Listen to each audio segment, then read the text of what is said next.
Hello, and thank you for joining us tonight. I'm Nathan Winkelstein, the Associate Artistic Director at Red Bull Theater and the host of tonight's RemarkaBULL Podversations. For those of you who are joining us for the first time, these are informal conversations designed to provide insight into how great classical performers approach character and text. Part of that informal conversation is all of you watching. If you are watching this on YouTube or on Facebook, you have places to do comments to the right on YouTube or underneath on Facebook. You can type in questions there, and we will answer as many as we can as we go along, and also at the end. So please do engage with us. That bringing together of community is part of what we're doing here.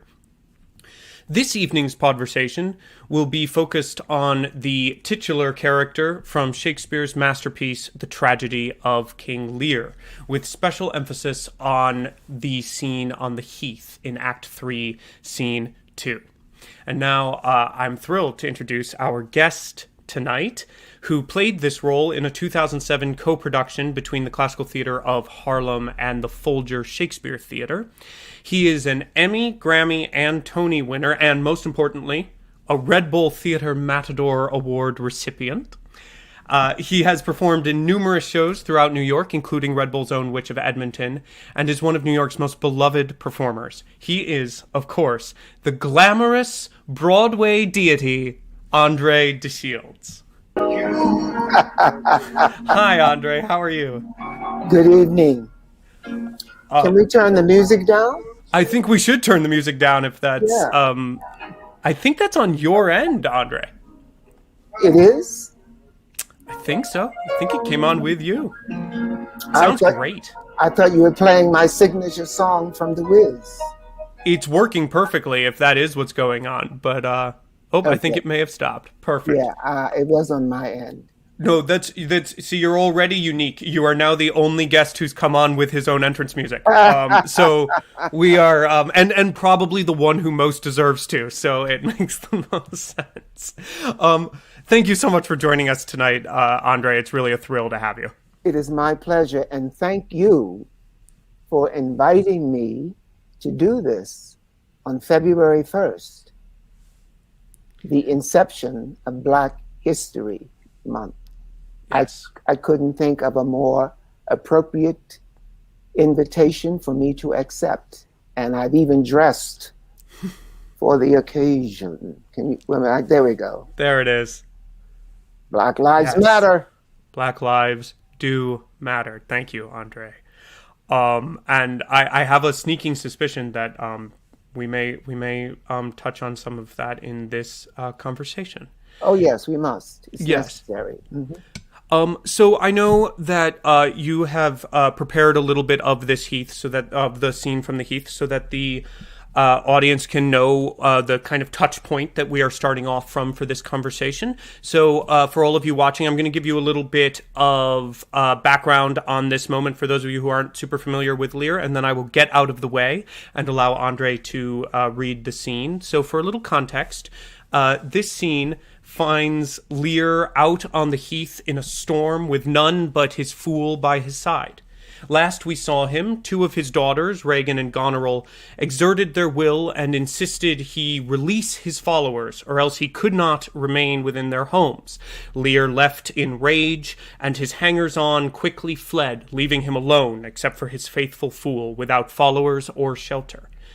As the reality of his powerlessness descends upon him for the first time since his abdication, he rails at the elements amidst a mighty storm.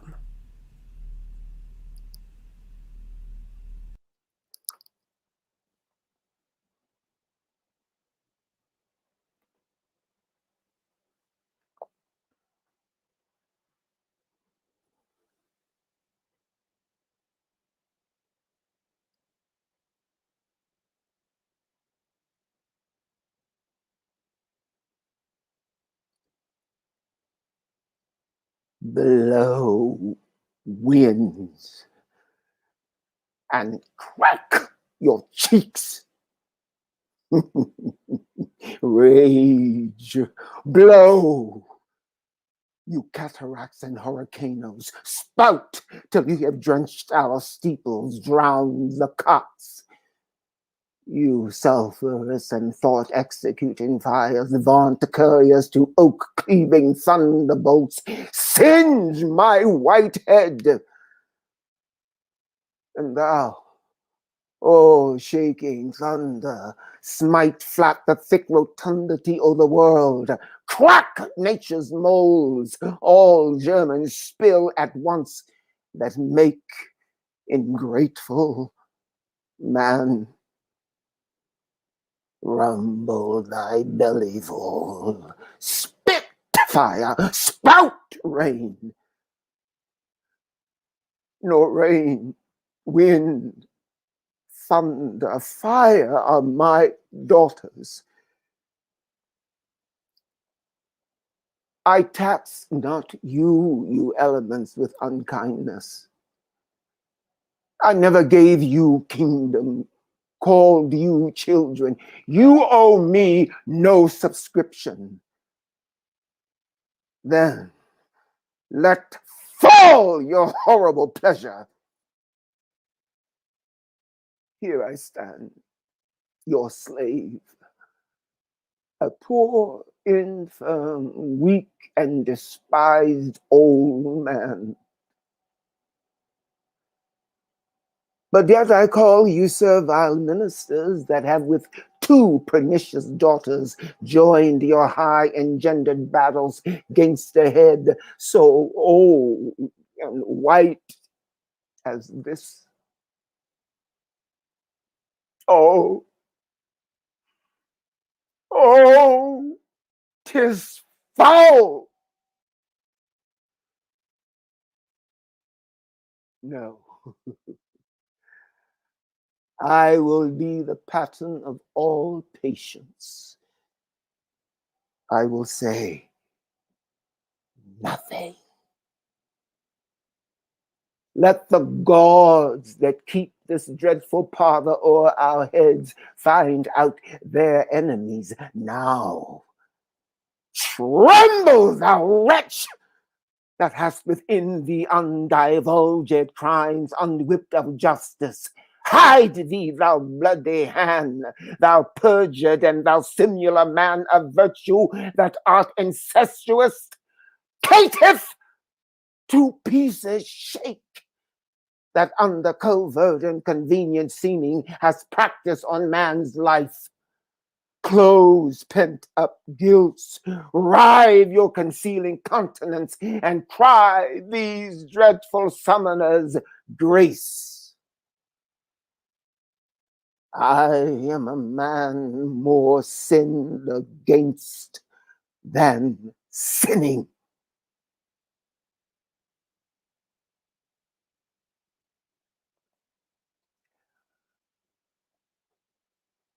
My wits turn.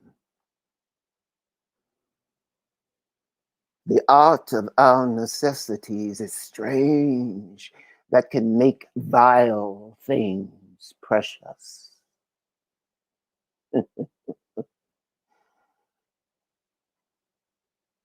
Come.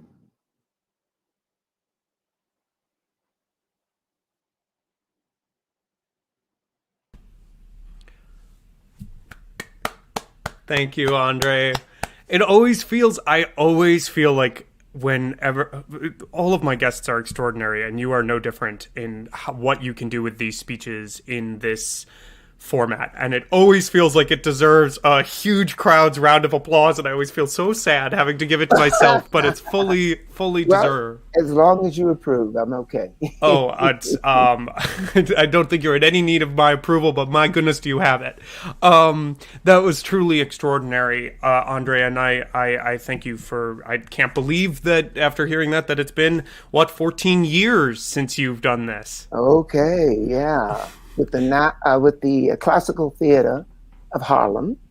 Yes. And I was under the direction of the founding producing artistic director, Alfred Preiser. We started out in 2006, and we made such a delicious noise that we were invited to the Folger Library to continue our performance in their theater. It was such an exciting and heart-opening, mind-opening, spirit-opening experience for me. I just celebrated my 60th year on the earth plane, and I thought then, this experience is so significant and yet so unfinished that in 10 years, I'd like to try this again. Well, it's 15 years. So now I've been on the earth plane for 75 years. And to have this, just this moment, to do that speech on the Heath really reverberates for me. And not only because, as I said earlier, not only because that this is the first day of Black History Month. Now, how do I connect that to King Lear? So much of what we have experienced since the pandemic reminds me of when Lear was written, during the reign of King James I, during the bubonic plague, during a time when a virus crossed species. In the case of the bubonic plague, it was from rats to humans. Now in 2021, we suspect it's from bats to humans. There's a lovely internal rhyme there. But it caused me to think, how many overlays can we discover in this one monologue between then and now? And this is what I discovered and continue to discover. We are in a period, I'm going to have to coin some phrases here. Oh, no. Oh, yes. We're in a period of cult authoritarianism. Okay? We're dealing with what I affectionately refer to as the orange alien who recently occupied the people's house. Now, charismatic. Yes. King Lear, charismatic. And from the 21st century point of view, is the leader of a cult. The cult of his family and the cult of his sycophants, which is the parallel that I am attempting to draw between what we are dealing with now in the current body politic and what Lear was dealing with in the body politic of his time. Now, both situations are built on the mindset of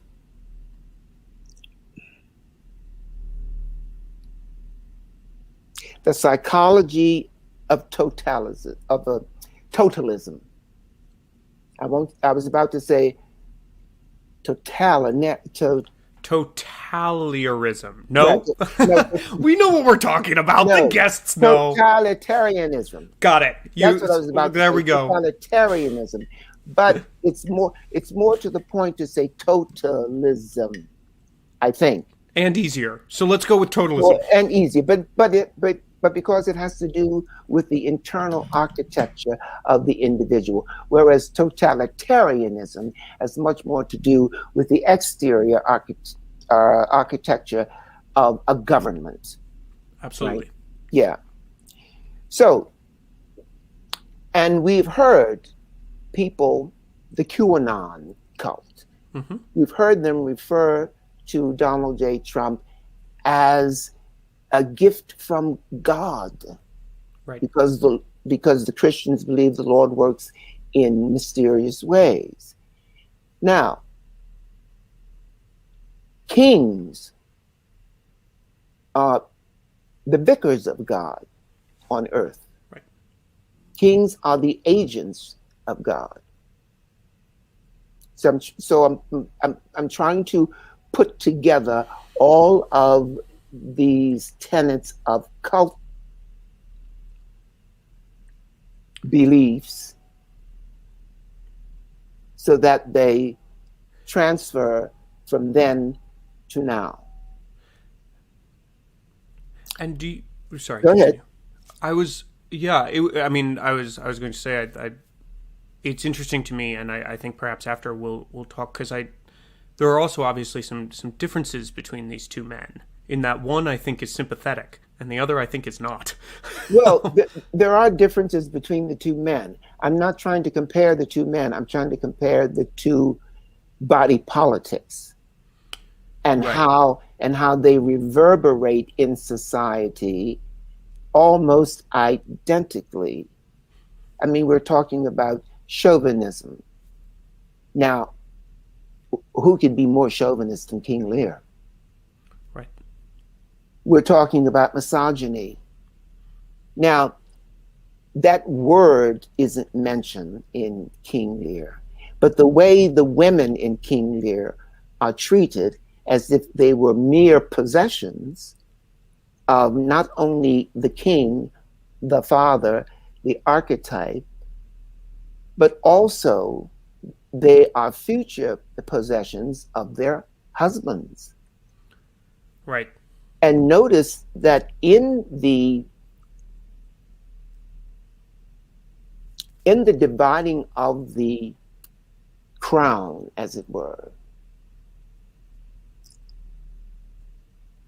the king himself actually have to offer dowries to the would-be husbands of his daughters so that he can marry them off.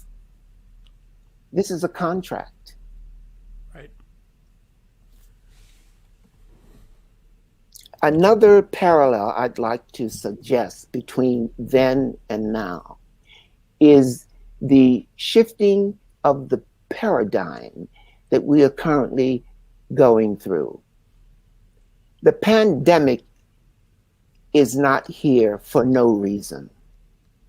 We are not sheltering in place for no reason.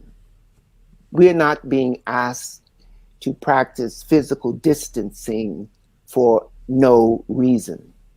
We haven't been brought low for no reason. We are experiencing a kind of collapse of nature, not for no reason. Many times we wish for a level playing field. Well, if nothing else, the pandemic has leveled this playing field. And what do I mean by that? Well, nobody knows anything and everybody knows nothing. How more level can a playing field be than that? And that is one of the purposes of King Lear when he comes in and says, I will now call the court together. I will now reveal to you what it is I plan to do here. I find it, yeah. What you're saying is, I think I'm now following. I think I was misunderstanding before, because please correct me if I'm wrong here. But what you're saying is not that Lear is the previous president of the United States is a manifestation of Lear, but that actually the body politic is a manifestation, that Lear is almost a manifestation of the body politic, of like his journey of being brought low, his journey of, because I was thinking about this speech as well, as you said, and something else that came out to me is how incredibly victimized he feels. How dare anybody be mean to me? I'm more like, it's how dare you be mean to me? Exactly. Which exactly. we hear a lot of that, the Right, culture exactly. of victimhood. So no, I'm glad we've clarified this. I'm not trying to compare the men. Right. I'm comparing the culture. I'm comparing the, I don't know if I can make it any more specific than the body politic. Yeah. That absolutely. causes nature to collapse. And because we're doing something from Shakespeare, it shouldn't be surprising to anyone that the collapse in nature is reflecting of the collapse in our psychological makeup. Right. Yes, and this is a standard, as you said, to Shakespeare for the audience who our audience is extremely, they probably do know, but that there is, right, Shakespeare, he does the same thing in Macbeth when Yes. neither of us are in a theater. I think that's okay. He Right, says that's that okay. when Duncan is killed and there's a great storm, Right. because the sort of what is right and proper in the world has been overturned, is that he's dealing with the same thing here, where almost the body politic and the world around Lear is representing the struggles and distortion of Lear himself. Exactly. And insurrection. Yes. There's insurrection in the house of Lear. By people empowered by Lear. Exactly. Right. By people empowered by Lear. There is intergenerational strife. The term incestuous is used in King Lear, and I don't think it means simple sexuality among family members. It has to do with the breach of covenants between father and child, husband and wife, siblings, master and slave. There's all kind of breach of covenants happening here. Do you think, like, gosh, you are right that the metaphors just sort of keep on going. They keep coming, yeah, because the three-pronged subject here is morality, immorality, amorality. And it all exists in that family. And it is also interesting to me. I wonder what you think, and maybe I'm wrong about this, but when I read Lear, one of the things that really pops out to me is sort of this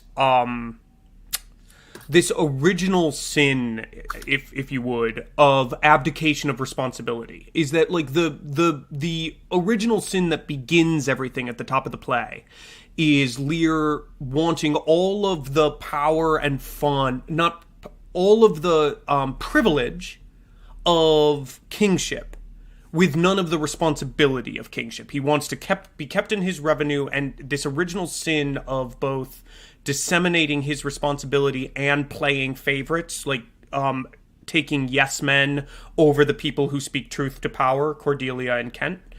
And do you think that I mean, I can easily draw parallels to today's situations. Yeah. But do you agree with that as sort of the first domino that falls in this sort of path of destruction and possible redemption that Lear goes on, and that the body politic along with Lear goes on? Well, it certainly is the first symptom. But if we want to talk about initial sin, transgression, if you will, it is the idea that there is an individual or a group of individuals who are superior, who consider themselves superior to other individuals or groups of individuals. Now, once Lear decides to divide his kingdom, he is letting us know that he is superior to everyone else in his court. And he continues to deliver that message by how he demands oaths of love from his daughters. And those who pretend, who prevaricate, are successful in becoming, in material ways, more superior than they theretofore had been. Right. The one who is a truth teller, the truth teller, is now being considered inferior. Right. Right? Notice that the most superior of them all is a white male. Well, yes. Now, but I want to get back to something I suggested and I didn't finish the thought, and that is the current change in the paradigm, which is away from the control of the strong white male and is leaning toward a more nurturing, more feminine, if you will, more of the culture of the goddess than we have been used to. Yeah, I think that's a good way of putting it in terms of like the feminine in the kind of god of nature sense. In the archetypal sense. In the archetypal sense. Absolutely. Yeah. Now, look at the culture in Lear's world.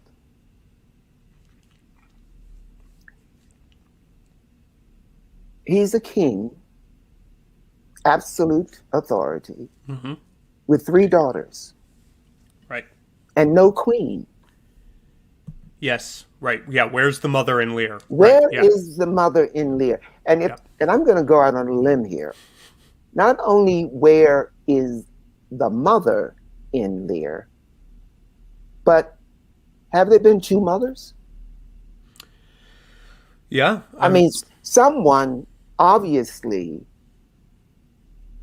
nurtured Goneril and Regan. And then someone else yes. nurtured Cordelia. Yes.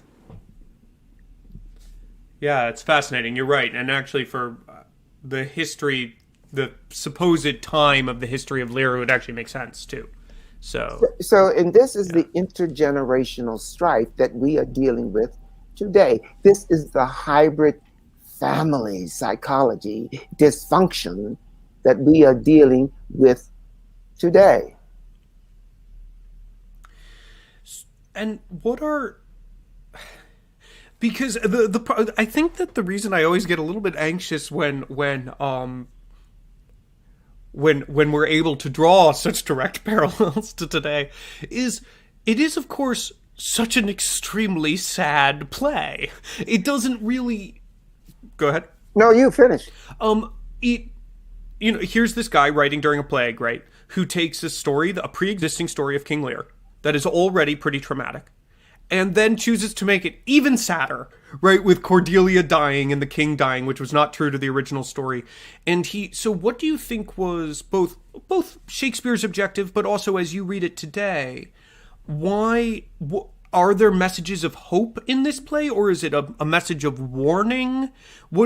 In this body politic connection that you're making, what are we asking the audience to think about, right? Because I feel like that's essential to what we do as theater makers. What are we asking the audience to think about? I believe we're asking the audience, in very contemporary terms, to man up, to woman up, to children up. Whatever your echelon is, raise the stakes. Yes, there's a lot of anxiety, there's a lot of stress, there's a lot of fear, there's a lot of panic, but that is not how we should be reacting to what we perceive as a burden of sadness. The correct response to the burden of sadness is to introduce a mountain of hope. It's what Edgar does at the end of the play. There's a lot of sadness in the play, as you said. Mm-hmm. At the end, all of the people whom we love, with the exception of Edgar, are dead. And I'm sure Edgar, like Kent, for instance. Now, we presume that when Kent says he's going to join his master, that he's going to commit suicide. Yeah. Because the master is dead. Mm-hmm. I'm not saying that Edgar would want to do something similar, but he certainly doesn't want to be in charge of what has become of that kingdom right then. But he bites the bullet and he puts the crown on. The crown of hope. Because he is the only one who can overcome, if you will, the sadness of the moment. Now, this brings me back to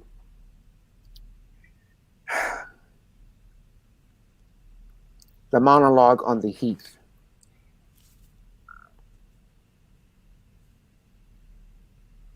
Lear is, in one sense, cursing the gods, in another sense, tempting them to punish him so that he can really become the victim that he perceives himself to be, when indeed he's the catalyst. Right. That's a good way of putting it. Now, but that is the dilemma of the modern world, if we believe that Shakespeare and his canon is the demarcation between the ancient world and the modern world. The scholars believe that Shakespeare, in his writings, invented human nature, or at least the way we understand it from a psychoanalytical point of view. Of course, it was human nature before that, but it was essentially a binary nature. You either hunted or you gathered. Right. But now, man, as Shakespeare says, with a bit of irony and sarcasm in Hamlet, the paragon of animals. Right. Yes, but he's not praising humanity. No. But he is commenting on the contradictions that we are, the complications that we are. Yeah, and there's a famous essay I'm by a famous person whose name is escaping me. It's in Shapiro's book of Shakespeare in America.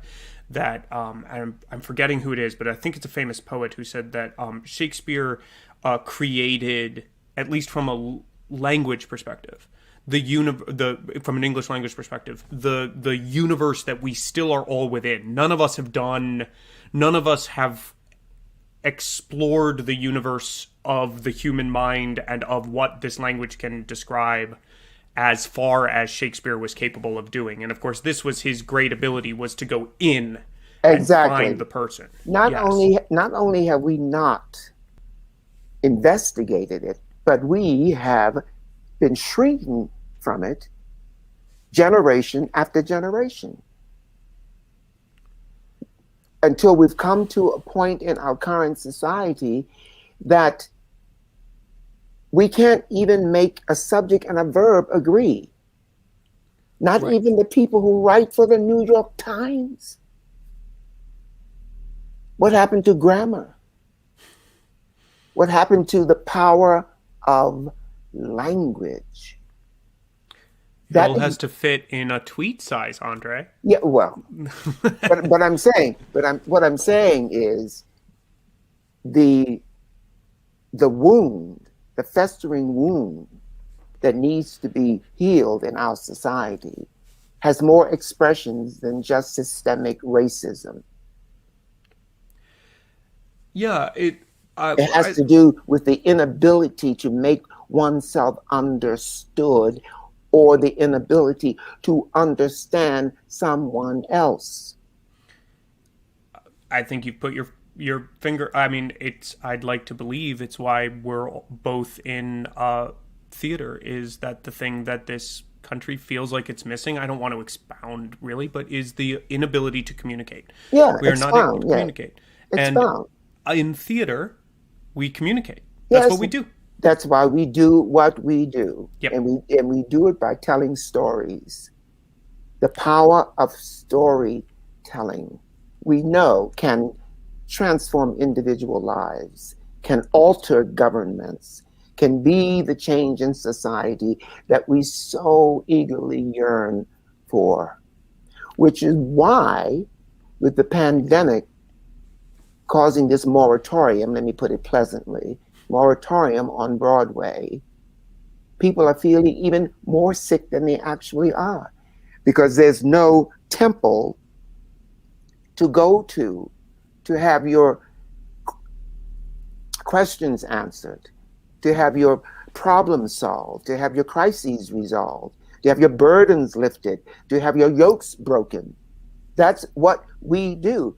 That's why it's so important to recognize Lear when he's cursing the gods. Not only because he has no answers to his problems, no resolution to his crises, etc., but because at the end of the play, and this is what I think is one of the most beautiful bookends that I've experienced in theatrical literature, to begin by cursing the gods and to end by loving humanity, which is the journey that I believe Lear takes. Everyone wants to talk about his dementia. Everybody wants to talk about his descent into madness. Even he talks about it. He says several times in the play, please don't let me be mad. That's the worst thing that could happen to him. But he does become mad. And then he meets himself in the vision of Edgar, who is not mad. He's absolutely human. And that's the reflection, I believe, that Lear embraces and latches onto and holds dear to his heart until the very end of the play, when he should or could be cursing the gods. Right. But he's accepting of the frailty of humanity. And it's you know, as you describe it that way, it's interesting to me that this man who has had a life full of all of the things you're talking about, right? Autocratic power, betrayal of family, cult, cursing the gods, everything up, everything superior, all of that, that his madness in the play is sort of centered, if I don't think I'm misremembering, it's centered around nature and the woods and this man, this human, this very human person in poor Tom, and then is everyone says that he sort of comes out of his madness when he sees Cordelia, but I find it interesting that the daughter who is the most natural daughter, who is true and loving and it has a real human relationship with Lear, is the person he recognizes in his madness as human. He recognizes Cordelia's humanity as well, and that brings him... It's interesting to think of the madness, instead of it being a descent, it's like almost an evolutionary moment for him. That's exactly what it is. It's an arc. It's a pendulum. It's a darkness he has to go through in order to appreciate the advent of the light, which is in the death of Cordelia. His madness dissolves. There's some kind of redemption there, and he can die in peace.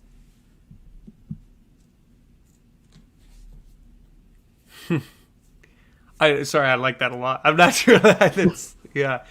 I think you also answered in such a beautiful way. There was something I was going to ask, but I think you've answered it. But I'm going to ask the question anyway, which is, I think sometimes for people who are not professional actors or not actors or not performers, they can wonder what, like, how does all of the thinking you've done, right, about who this man is and how he represents today's society and all of that stuff actually goes into affecting the performance you put forward on stage? Like, why is it important? And I think you've just come very close to answering that, and that it sort of allows you to discover what makes the guy and the story tick. But do you consider this, I think I'm feeding you one here, but do you consider kind of this sort of work, when you look at a character, when you're provided a character on stage, do you consider this part of the work to be an essential aspect of the actor's process? Yeah. Yes. Yes, I do. I sometimes have these kinds of conversations with, particularly in 2020, because the pandemic interrupted so many commencement exercises. And I had the opportunity to deliver keynote addresses, charges to graduating classes, young people who did not have the opportunity to walk across the stage in their mortarboards and receive their diplomas. And they felt cheated of a rite of passage. And because education has always been my beacon, and because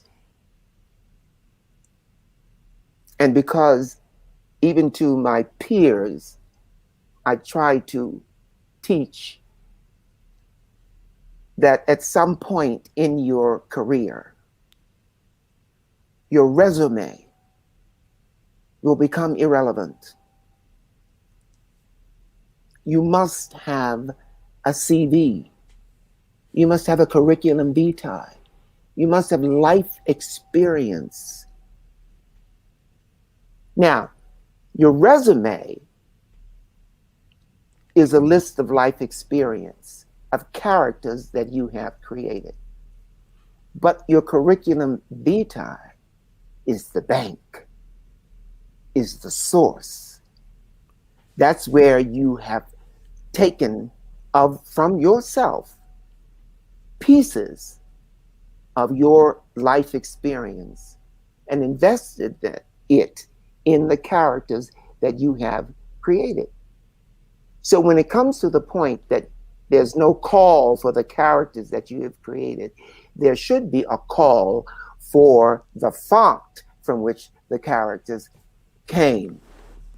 I love what you're describing to me, and maybe some of our audience is familiar with this idea. Is it almost sounds like the actor version of the Golden Circle?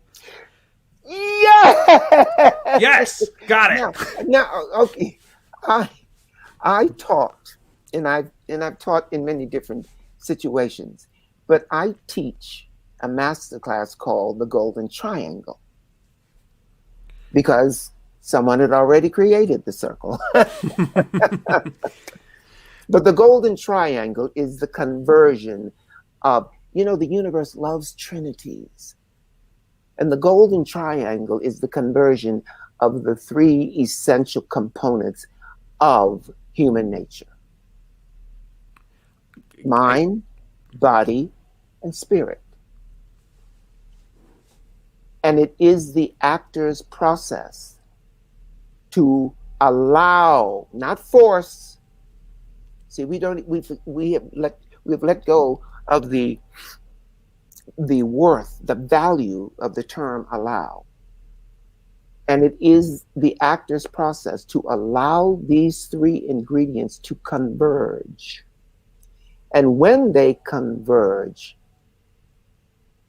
we have created the most precious gem with the most facets through which we can refract our light and become what Terence says. Ooh, I'm challenging myself. Can I remember the Latin? Terence says,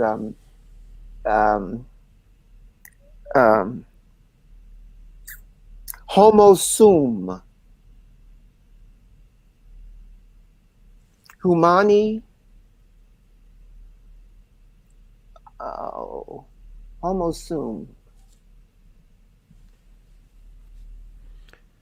humani nihil ame alienum puto. Terence, you know who Terence? Do you know? Do I have to explain who Terence is? Was I might need the second name, Terence. So yes, you need to explain. Probably Publius or something like that. But okay. Andre, I know all about Terence, but just for the audience, how about you explain? Terence, check this out. Check this out, because here we are building walls across the Rio Grande River to keep out immigrants and all that. Terence was an African Roman. Now, you know, the Roman Empire was vast. Mm-hmm. Part of it was North Africa, right? Terence was from Carthage. He was a slave to one of the Roman generals, but he was brilliant. He was what we would call an autodidact. And the general who was his master took him to Rome with him and freed him. And Terence was then able to write plays and poetry and that sort of thing. But he's most remembered by that quote, which translates as, I am man, I am mankind. Nothing human can be alien to me. And that's what I'm talking about when I describe the difference between one's resume and one's curriculum vitae. Anything that can be experienced on a human level must be in the toolkit of the actor. And in the 21st century, it is not sufficient to say that I am an actor. At the very least, you're an actor activist. It's what the times call for. You're an actor advocate. It's what the times call for. You're an actor griot. A griot is that individual who is responsible for keeping the history of the individual, the family, the nation, the tribe, the country, the continent, the world, oral history. And the griot has a protege, because the griot is not going to live forever, although the knowledge will. And we say when the griot dies, we lose a library. But that is what our responsibility as an actor. Why did the Greeks build theaters that could seat an entire nation state? 20,000 people, 40,000 people, because they believed that in the amphitheater, the gods would come down from Mount Olympus, walk among them, and do that litany I mentioned before: answer questions, resolve crises, lift burdens, etc. We're the best gods that we've got now. But we must hold our service, because that's what it is. It's not a job, it's not a career, it's a service. We must revere it and hold it sacrosanct, because there is no other balm. The theaters are shut. Right. People are desperate for communion.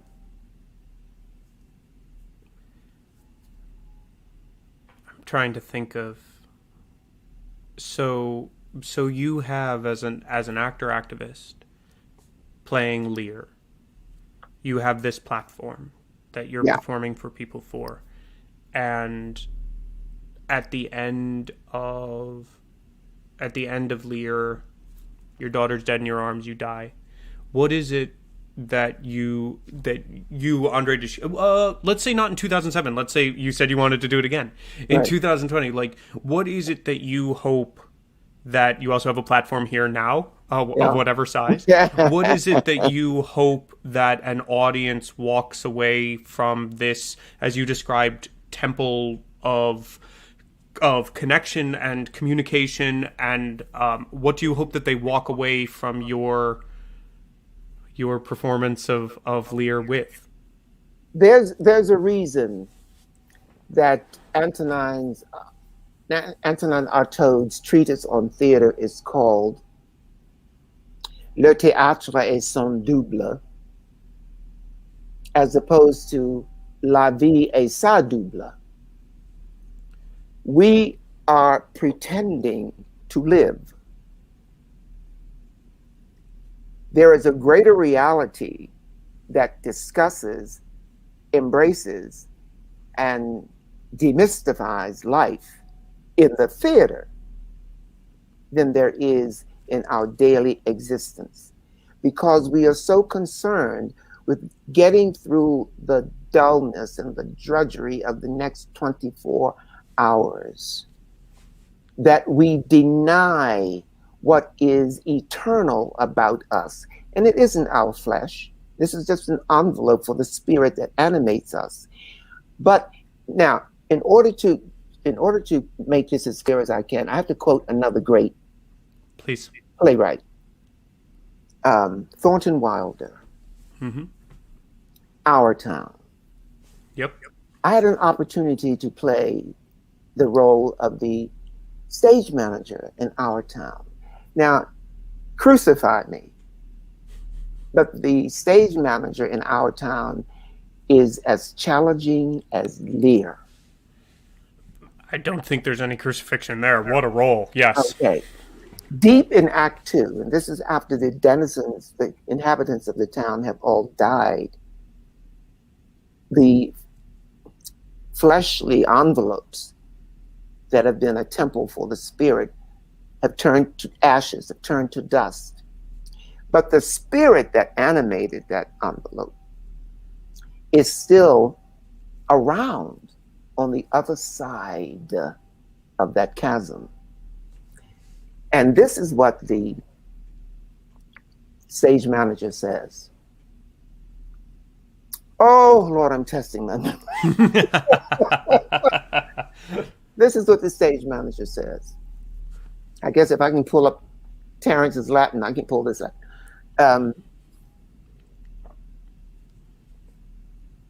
There are some things we all know, but we don't take them out and look at them very often. We all know that something is eternal, and it ain't names, and it ain't houses, and it ain't earth, and it ain't even the stars. Everybody knows in their bones that something is eternal. And that something has to do with human beings. All the greatest people that ever lived have been telling us that for 5,000 years. Yet you'd be surprised how often we lose sight of it. There is something way down deep that is eternal about every human being. And that is the indomitable, omnipotent. This is not from the play. Every human being was the end of the quote. Now I'm interpreting. Quote closed. Okay. Yes. Yeah. Scene. Okay. So now, but we're talking about the indomitable, the omnipotent, the omnipresent, the omniscient animator of the corpus, and that is the eternal spirit. That is the only force that can guarantee diversity, equity, inclusion. Because the eternal spirit has no race, no color, no declension, no conjugation. It's been here forever. It enters us when we come through that first portal of birth, and it forsakes us as we go through the final portal of death. And it lived in the stage manager, and it lived in King Lear, and it lived in the Black Africans who became slaves in the New World, and it lives even in the white nationalists who committed sedition, insurrection at the Capitol in Washington, D.C.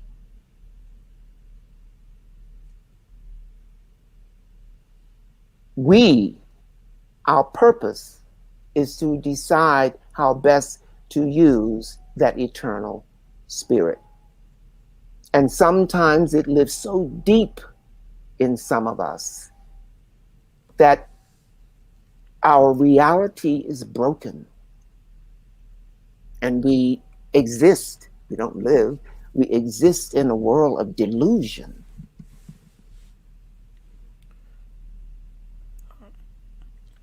And I mean, it seemed to see if I'm following, I think is what you're saying is that, and that theater, this sort of distillation of what is most essential in life is sort of a theatrical experience.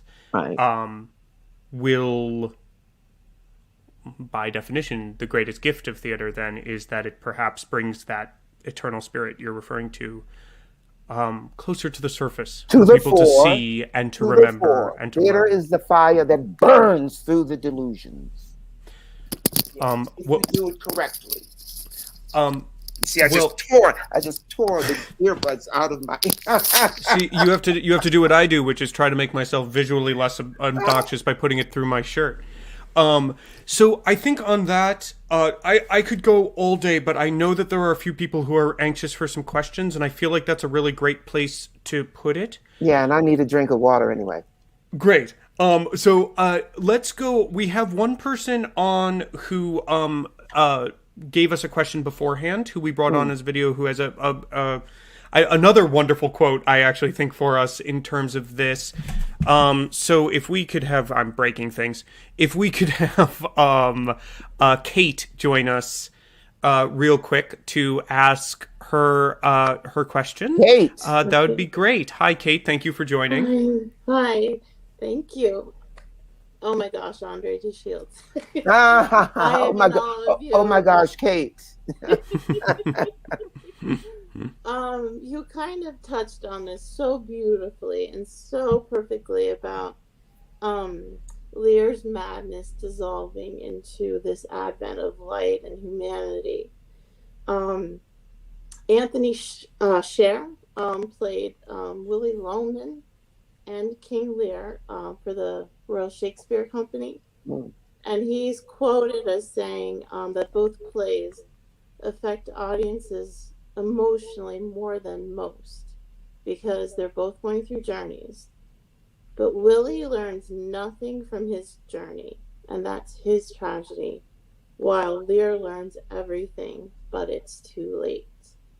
I just wanted to hear your reaction, or could you speak to that, even though you did kind of speak to that before? Yes, I can speak to that a little. I don't agree with the concept that Lear learns too late. Mm-hmm. I think he's right on time. Okay. The world in which Lear can be important, can be successful, can be a team player is gone. He would truly become mad if he had to live in the world that exists at the end of King Lear. Yeah, I see your point. Yeah. Yeah, I get that. I don't want, I'm going to use the term that I shy away from, because I think most of us don't quite understand it. But the best we can do, and I'm borrowing from Bob Marley now, the best we can do at the end of our journey is to be able to sing a redemption song. Mm-hmm. And Lear can do that because he has learned so much. Mm-hmm. He has learned that he is fallible. He has learned that his youngest daughter loved him not only immensely but authentically.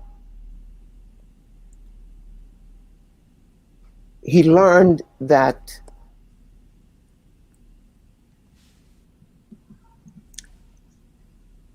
let me go back a little bit.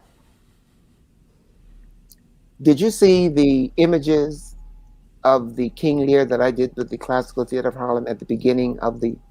All right. I did, yeah. All right. The conceit of the director, Alfred Preiser, was that Lear lived in Babylonia, Mm-hmm. 1700 BCE, 1,700 years before the Common Era. Right. So there was no such thing as monotheism. There was no such thing as God. There were gods Mm-hmm. for everything. A god of water, a god of a blade of grass, a god of sunrise, a god of sunset, a god of moonrise, that kind of thing. And the god of Babylonia at that time was Marduk. And the king of Babylonia was Hammurabi. Yes, that's the court of Hammurabi. Now, why do I go back to that? Because we borrow our laws of justice, our laws of culture, our laws of caste systems from that court. Interesting. It came down through all of the crowns of Europe, particularly England, because that's who we are now. Mm-hmm.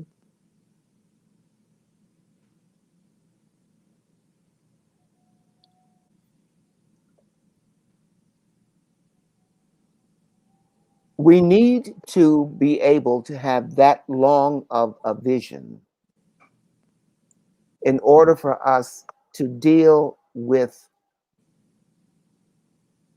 situations that no one could have imagined would occur.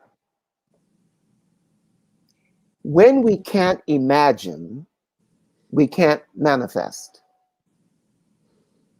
If you can't first imagine it, there's no way you can make it happen. Right. Lear can make it happen at the end of his life. He dies with a great liberated imagination. Mm-hmm. He believes he's going to be with his beloved daughter after death, Mm-hmm. in the land of the shades.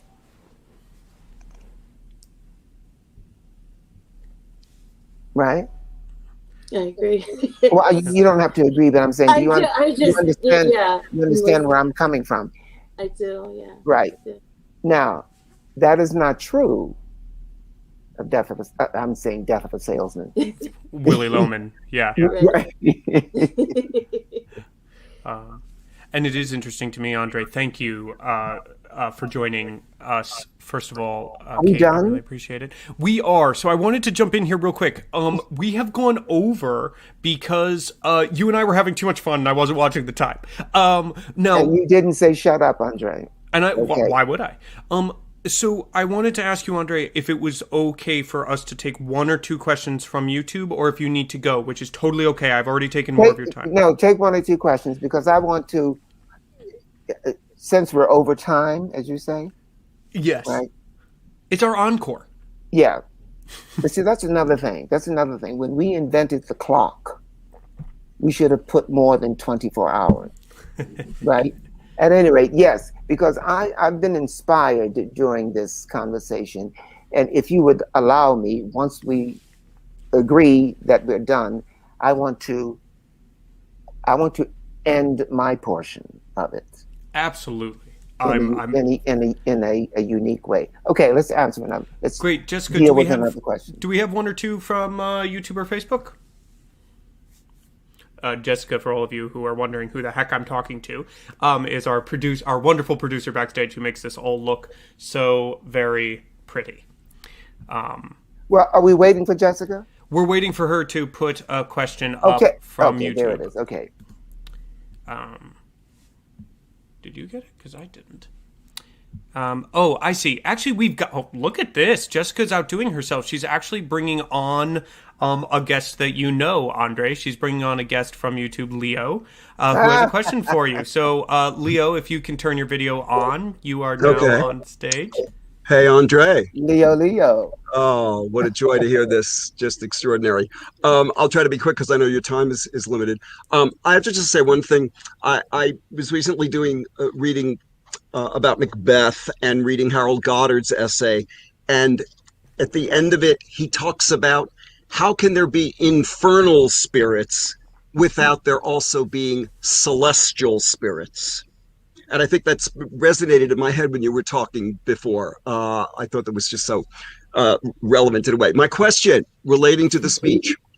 The speech seems so pregnant with sexual and procreative imagery. Drench the steeples, drown the cocks, thick rotundity of the world, high engendered, rumble thy belly full, horrible pleasure, crack your cheeks. Almost as if the drowning storm is the female element overwhelming the righteous, upright male element embodied in the standing, raging Lear. I always felt like he's not just defying Mother Nature, but he's almost literally trying to, well, have his way with Mother Nature. He's, in that sort of sense. So I wondered, if you could in any way speak to any of that and how all those images in the 5 minutes we have could, how it informs how you act it actually, and where you look for guideposts, etc. I'm done. You've just done it. Now, in that scene, everything is nature. Or I should say everything is natural. Now, we call it Mother Nature because we call that Father Sky. And we are the issue of the combination of the two, which is why we are sticks, which is why we are vertical. So, yes, there is King Lear standing vertically in luscious, delicious, fertile Mother Nature. Yes, he's trying to impregnate her. He's trying to get something out of her that he can call his own. He wants another issue that will love him completely, endlessly, forever, save him.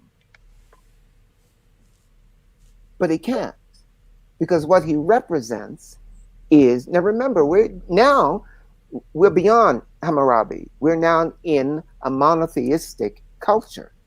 One God, and now Lear represents the breach of a covenant that we were asked to make. Right? The wages of sin is death. Right?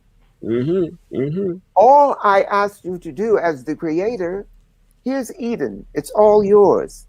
Live forever. Be happy.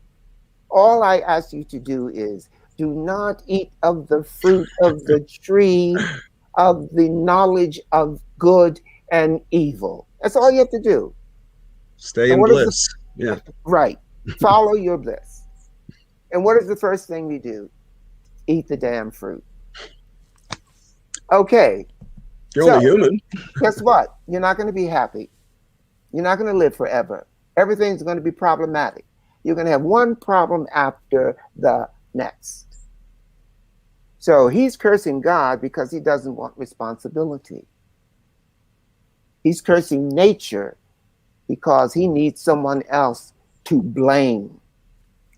It has filtered all the way down to the 21st century because we don't want to take responsibility for our own actions. We call to the gods. And the gods say, sorry, we're busy. You know, and we were here first. Yeah. Right. Exactly. Exactly. Now, I think Lear, the play, is drenched in sensuality and sexuality and pregnant with desire and frustration and mistaken love. There's a lot of lust, there's a lot of affection, there's a lot of desire, but there's very little agape.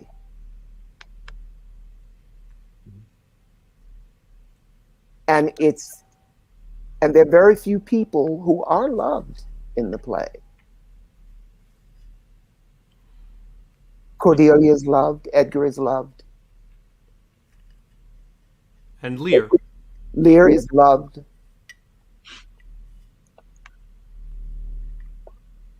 Kent is loved in a way. Maybe there are 5 people who experience love. Gloucester, I guess, from his son, but it's hard. But yeah, it's very, very few. You're right. Yeah, that's interesting. We're still dealing with that conundrum. Yeah. I think I'm going to have to because we're starting to get late. Thank you, Leo, for joining the fray. And thanks, André, I would love for you to give yourself your own sign-off. Do you want the screen? I want the screen. Great. Give me poof.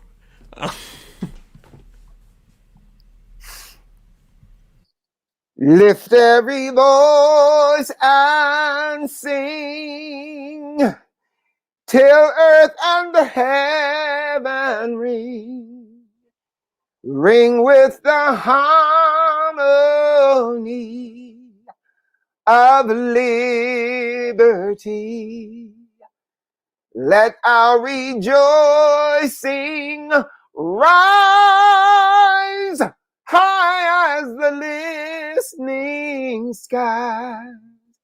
Let it resound loud as the rolling sea.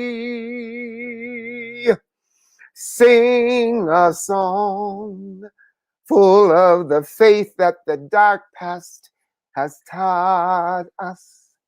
sing a song full of the hope that the present has brought us, facing the rising sun of a new day begun. Let us march on till victory is won.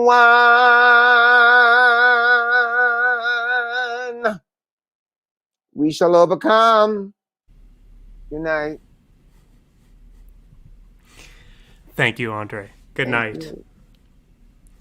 And if you have enjoyed tonight's program, these and all our previous Podversations are available on our YouTube page. Check them out. We have a couple of things upcoming for you to look at. The Bell's Stratagem by Hannah Cooley, directed by G.T. Upchurch and starring Lily Cooper and Santino Fontana on Monday, February 22nd. And our next Podversation, where I will discuss Shakespeare's power couple, Antony and Cleopatra, with the theater power couple, Bob Cuccioli and Lila Robbins. Finally, all of our fall 2020 and spring 2021 programs are free. It's only possible through the support of people like you. If you are able, please do consider making a tax-deductible donation. Once more, thank you all. This has been Red Bull Theater's RemarkaBULL Podversations. I'm your host, Nathan Winkelstein. We end, fittingly, with the final words of this play. The weight of this sad time we must obey. Speak what we feel, not what we ought to say. The oldest hath borne most. We that are young shall never see so much, nor live so long. Good night.